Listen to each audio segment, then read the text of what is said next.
Gentleman yields back the balance of his time. The chair now recognizes the gentleman from Illinois, Mr. Kinzinger, for 5 minutes. Well, thank you, Mr. Speaker. We deal with a lot of very important issues in this body. In fact, everybody that's going to speak this morning is going to speak about some very important issues. But I would argue that there is no issue more important that we deal with in this body than the issue of American global leadership and the issue of national defense. I just got back from a security summit in Munich, and I want to share some of my thoughts in talking to our allies and talking to strategic partners around the globe. Ladies and gentlemen, there is a decline of American leadership around the globe. There is a perception that America is on the retreat from the rest of the world, America that's tired of a decade of war, which I fully understand, an America that decides the fight is just not worth it anymore. And the decline of American leadership around the world is not something that we can't do because it's not good, but it's dangerous, not just to us, but to the rest of the globe. Let's think about how we got in this position in the first place. It was the failure of American leadership through the 90s to pursue a terrorist jihadist by the name of Osama bin Laden. Instead, this nation and the president treated him as a common criminal and not as a declared opponent and a war opponent of the United States of America.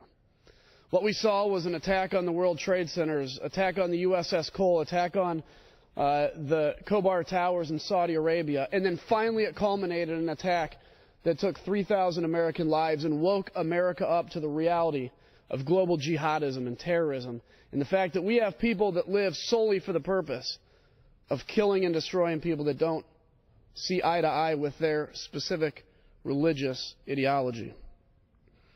Failure to confront those terrorists in the 1990s led to that big problem we have today. And what we've seen lately is the same kind of retrenchment by the United States of America, undoubtedly still the most powerful country in the world.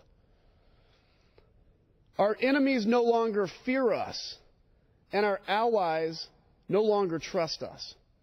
Let me label a few of these areas that have concerned me. In Iraq, I'm a veteran of Iraq. The U.S. Marines actually fought to take the city of Fallujah and took the most casualties that they've taken probably since Khe Sanh in Vietnam. Today, the black flag of Al-Qaeda flies over Fallujah. The sacrifice of thousands of Americans is now being confronted by the black flag of Al-Qaeda. Because this president, eager to achieve a campaign promise, pulled all the troops out at the end of 2011 and didn't leave a residual force. As unpopular as it may be, if we left a counterterrorism force in Iraq, we'd be facing this problem today. I look at a terrible deal that was just struck with Iran, a deal that basically says Iran is allowed to be a threshold nuclear state. Sure, the Secretary, the President, will say that we're going from 20% enrichment to 5%. Doesn't mention that bringing 5% enrichment to weapons-grade enrichment actually doesn't take that long. And oh, by the way, now all the surrounding states to Iran think that they, and probably feel totally entitled to saying that they have a right to enrich uranium up to 5%. In essence, creating a whole host of Middle East threshold nuclear states. And yet we call this a victory?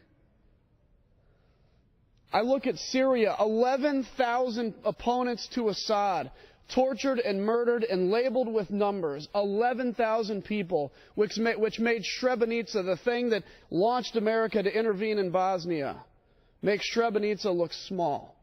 11,000 opponents to Assad tortured and killed. And you look at Assad, who's purposely targeting the Free Syrian Army and not al-Qaeda opposition, so that al-Qaeda opposition grows to him, and he can stand in front of the West and say, I am the protector. If we get to a point where we look at Assad, a brutal dictator in Syria, as the protector of freedom, God help us.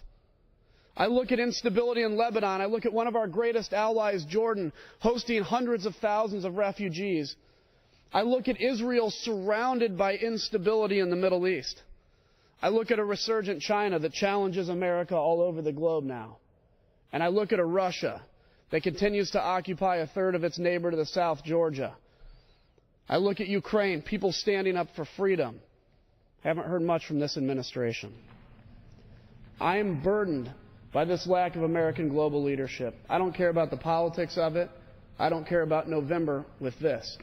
I care about the future of this country. And what I see is the decline of American leadership, still the greatest country around the globe. Mr. Speaker, I yield back. The gentleman yields back the balance of his time. The chair now recognizes the gentleman from Virginia,